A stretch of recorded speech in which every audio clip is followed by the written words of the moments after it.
सेदिन शीत दिन होता है। धीरे धीरे दिन सरी सरी आसुए।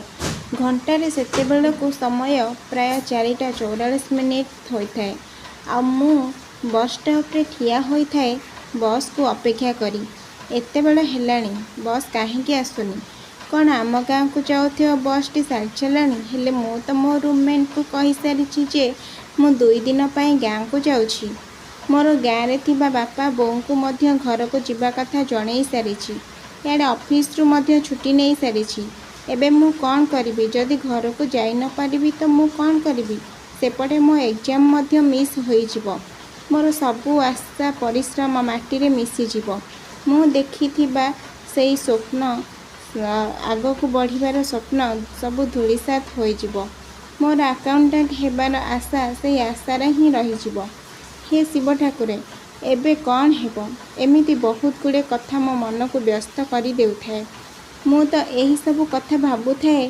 सेतेबेले मो नजर जाई पड़िला सेठी ठिया होइथिबा आउ किछि लोकमानंक उपरे। सेमाने मध्य निज गाँव को जीवा पई बस को अपेक्षा करी अछंदी। मु सेमानक मध्यरु किछि लोकन को जाई पचारली आपण केउ गाँव को जिबे। सेमाने जेउ गाँ मानक ना कहिले सेही गाँ तो मो गाँ पाख गाँ अटे। ताहाले कौन मु जो बस को अपेक्षा करिछि सेमाने मध्य सेही बस अपेक्षा अछंदी। एहा भाबी मो मनरे टिके खुशी आसिला आ मो देहरे जीवन टिके पसिला भली मते अनुभव हैला। आ तापरे मो सहित जहा हैला मु तो केबे भाबी नथिली जे मो सहित एमिति हेबो बोली। आ मु एकदम आश्चर्य हो जाइथिली। मो ना हेउछि चिकू। मु कटक रे एक नर्सिंग होम रे मैनेजर भाबरे ऑफिस काम करे। बेले बेले नर्सिंग होम रा अकाउंट मध्य देखाशुना करे। तेणु मते अकाउंटेंट हेबार भारी इच्छा थिला। आ मु मध्य +2 जाए पाठ पढ़ी। आमर मध्यवित्त परिवार अटे। आमे 2 भौणी 2 भाई बापा बोऊ और जेजे जेजेमा समस्ते सांग होई रहुथुलु। भाई और भौणी मानक मध्यरे मु सबुठारु बड़ थिली। मो बापा चाष काम करी आम समस्त को भरण पोषण करती। बापा एकुटिया लोक एते बड़ परिवार चलैला बेलू तांकु भारी कष्ट हुए। किंतु ए विषय रे से आम मानक किछि भी जणांतिनी।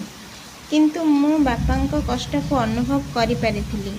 तेणु मो पाठ पढ़ा को अधारे रखी चाकरी करिया पई चेष्टा करिथिली। चाकरी मध्य मिलीगला। भल पोजिशन सहित भल दरमा मध्य मिली थाए। मु खुशी हेबा सहित मो परिवार सबु लोक मध्य बहुत खुशी होउथांती। आमर समय टिके बदलिबाको लागुथाए। सेही समय रे मो मन को गोटे कथा आसिला।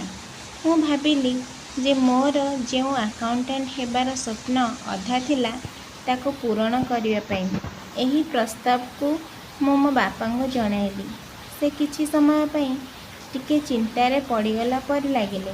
कारण बड़ कॉलेज रे पढ़िया पई बहुत टंका दरकार। एते टंका आसीबो केउठु। तथापि मध्य से मो कथारे मना कले नहीं। मते पढ़िया पई मो बापा राजी होई गले। आउ मो ना मध्य एडमिशन होई गेला। आउ मु मध्य मो दरमारू किछि टंका संचय करी मो पाठ पढ़ारे लगाइली। सबु किछि ठीक ठाक चली थाए। किछि दिन परे मो एग्जाम दबार टाइम आसिला। से दिन मु छुट्टी नहीं घर को जीवाकू बाहरी थाए।